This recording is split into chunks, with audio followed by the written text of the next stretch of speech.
Hi, this is Fion Lee. I'm with Group 6. We're going to discuss the Wells Fargo case, a costly lesson in ethics.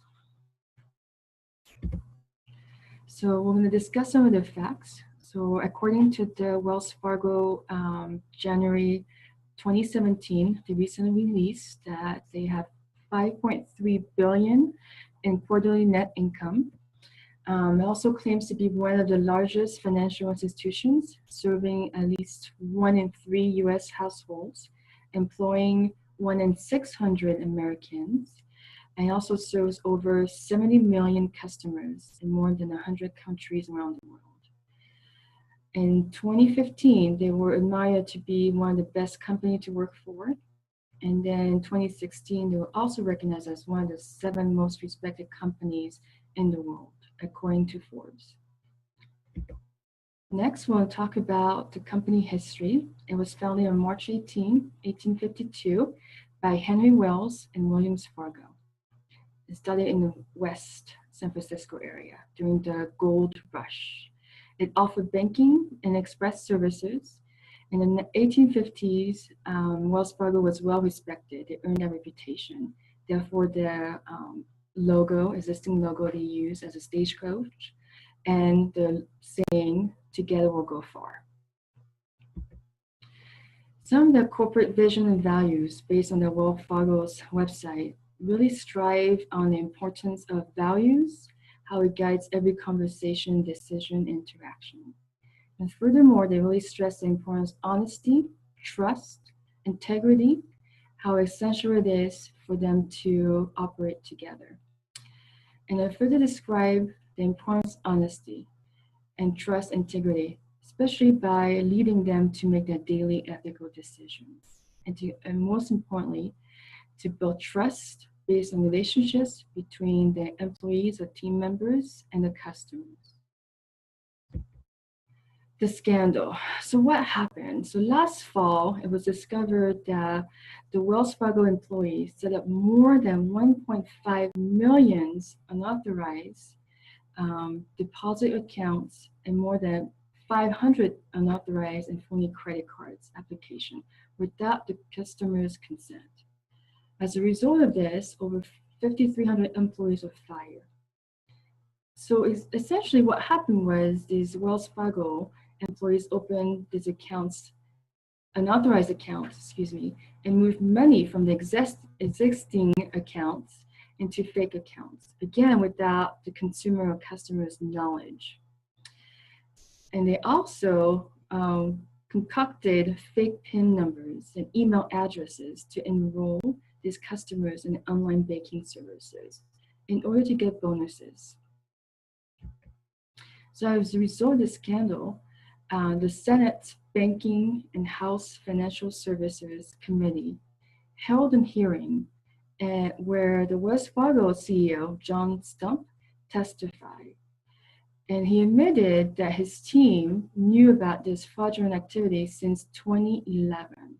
However, they didn't really act on it since they thought there were rare occasions or single cases by very few individuals. And he reported those individuals were fired as a result. He continues to deny that it's a corporate issue, a corporate culture issue, but bases it on the operation compliance issue. He further stressed, and I quote, "The culture of the company is strong and is based on ethics and doing what's right." So some of the penalties, Wells Fargo was penalized by the Consumer Financial Protection Bureau, and they agreed to pay over $185 million in fines, along with $5 million to refund customers. This is the highest fine given by this committee. And as a result of this, they really earned bad publicity, negative brand image, and loss of trust from the existing consumer and future consumer. So next, Brian's going to go over the ethical dilemmas with the corporate and executive team. Thanks, Fion. It's ironic that Wells Fargo's management team started implementing tactics that are so far off from the tenets of honesty, truth, and integrity listed in their visions and values statement. But it shouldn't be surprising. The corporate world, especially the banking sector, has been churning out one money hijacking scandal after another the past few decades. The interesting part this time is that Wells Fargo's management figured out a way to pressure their hourly workers into doing the dirty work.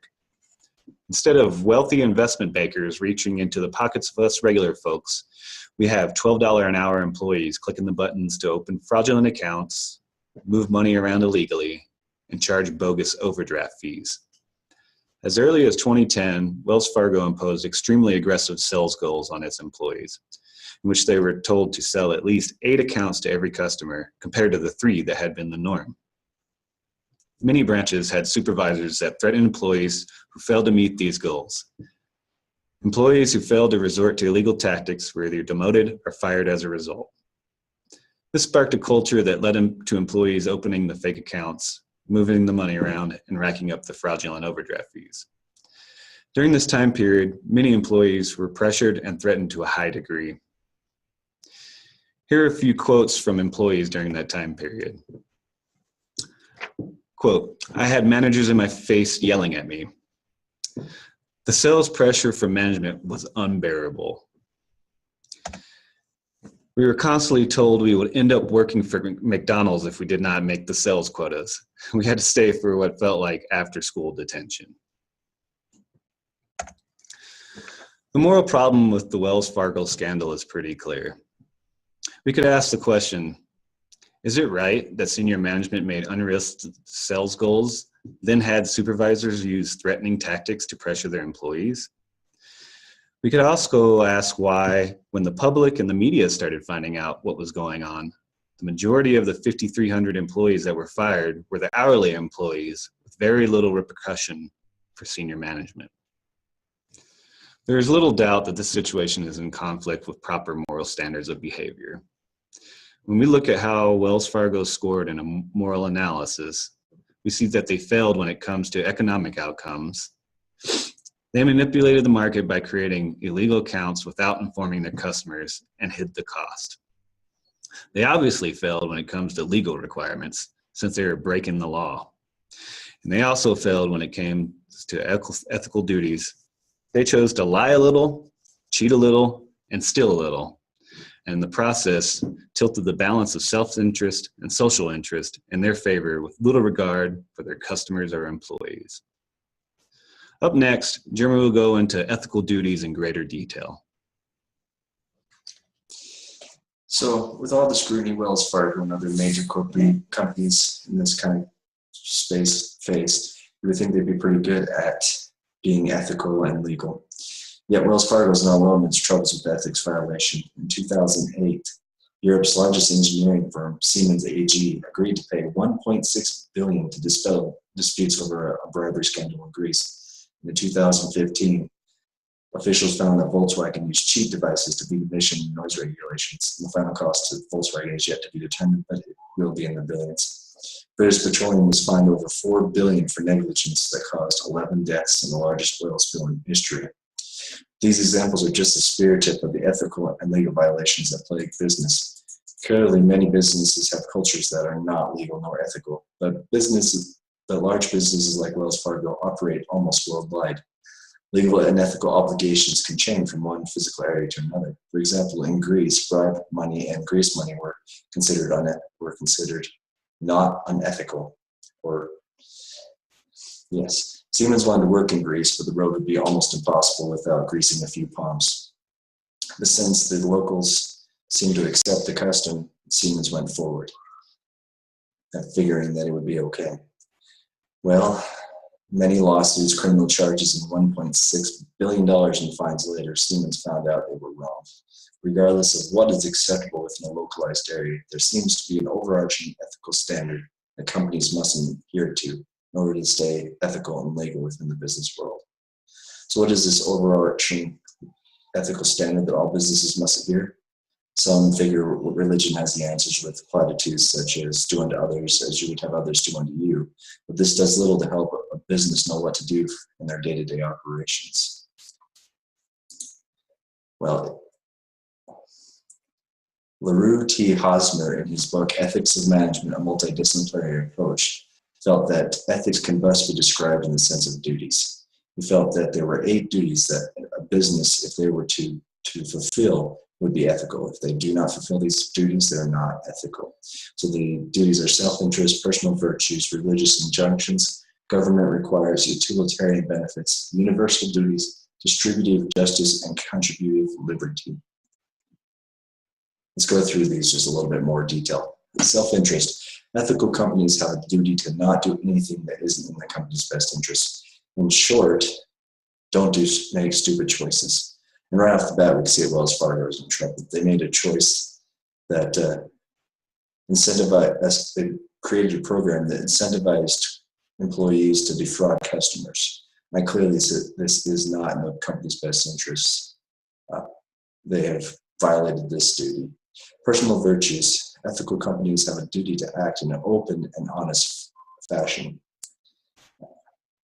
Wells Fargo's employees were opening an account in customers' names without the customer's knowledge or consent. Though Wells Fargo breached other duties, the root of their problem is that they were operating in the dark instead of openly and honestly.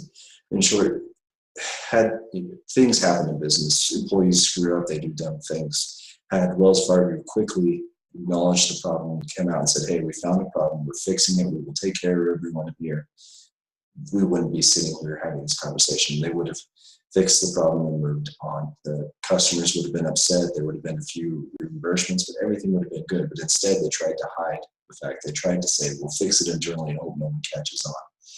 They clearly failed at this duty here. Religious injunctions, rather than being about belief in God or something along that kind. Basically, an ethical company has a duty to be kind and build a sense of community. Wells Fargo clearly was not kind to its customers, defrauded them of money and caused them pain and suffering through time that takes to fix things. Basically, they were not kind to their customer. They failed at this duty. Government regulations. Ethical companies have a duty to follow all the laws and regulations. Had Wells Fargo not screwed up to this point, they may not be here, but you can't break the law like this. We don't fine people for being unethical. We shake our finger at them and say, fix it.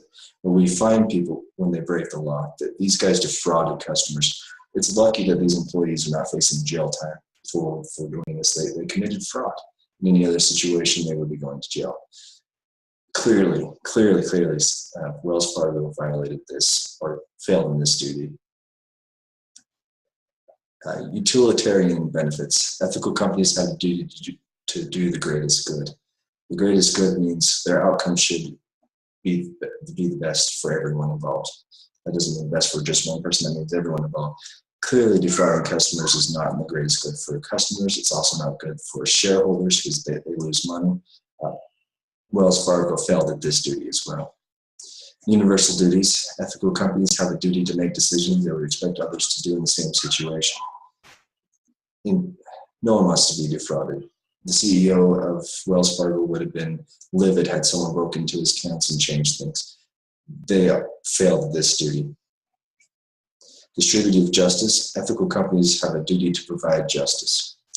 Had the employees been caught defrauding the customer, we would have learned about in business class on how to not build a compensation program, but we would have moved past it. Where they failed at the justice is as soon as they found out, they should have contacted their customers and said, hey, we screwed up, we got to fix it. They didn't. They tried to hide, so they once again, they violated this duty. Ethical or contributive liberty. Ethical companies have a duty to provide liberty and choice. They were doing pretty well at this. They were giving the customer the choice to join. They wanted to give the customer the choice to get more products. The customer would have been happy. The company would have been happy, but they took away choice by doing it themselves. Clearly, they failed. They violated this duty as well. Wells Fargo didn't do very well at the duty. They violated every duty they could imagine. And because they were so far gone, the government had to step in and find them and bring them back around. Were not ethical in this case. Had they followed these rules, they wouldn't have been in trouble. But in exchange, they got a $1.5 million fine. Wells Fargo is not the first nor the only company to navigate this ethical issue of operating within a sales environment while trying to not promote unethical behavior. Anytime performance is incentivized, there is going to be an equal and opposite motivation for unethical behavior. This particular scandal was so publicized and affected so many that it really brought to light this ethical issue within the industry, and it also brought about a lot of change throughout the industry. I work for a financial institution, and in the aftermath of the Wells Fargo scandal, we saw many policy changes. First, we were asked to restructure our incentives. Then we eliminated sales goals at the branch level completely. We were asked to specifically assure each member of our sales team, each teller, each loan officer, that their job was not in jeopardy if they weren't able to meet sales quotas each month.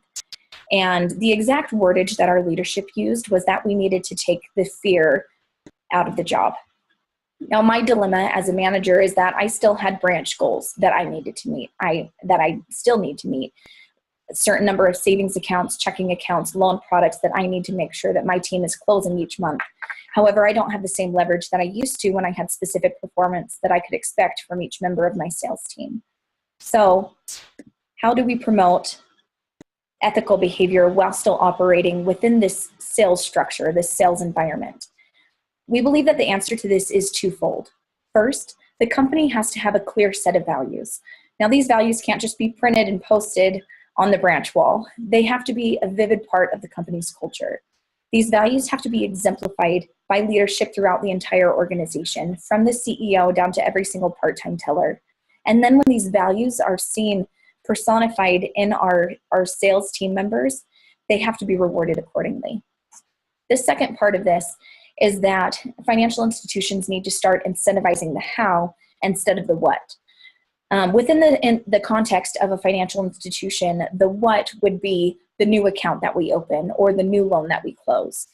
The how would be, for example, an engaging conversation between a teller and a customer, or a loan officer and a customer, about their financial needs, their financial goals, and then the sales team member identifying a service or product that the institution offers that can meet that need. Now, the how is obviously a little more difficult to measure, which is why for years throughout the industry, we've been measuring the what. It's clearly easier to see how many accounts a branch or a team member has opened than to see how many great conversations they've had with members about their financial goals. However, most institutions already have everything in place to be able to measure the how instead of the what. The first thing that we have is a complex structure of managers and supervisors within each branch who are observing, who are listening to their team members. They can identify when those great financial conversations are happening, and if they are empowered to incentivize accordingly, then we'll be able to incentivize the how instead of the what. Another thing is that many financial institutions also invest heavily in complex surveys that they send out in order to measure kind of the service that they're providing to their customers. A few simple questions can be added to these surveys, such as, do you feel that Wells Fargo is meeting all of your financial needs? Or do you feel like the teller, Susie Q, that just helped you today, did she talk to you about your financial goals? Did she offer any product or service that might be able to help you to achieve those goals? Something like that can be easily added to that survey, and then that data used to incentivize our team members. And this would directly incentivize the behavior that Wells Fargo and every financial institution really wants to promote in order to see continued growth.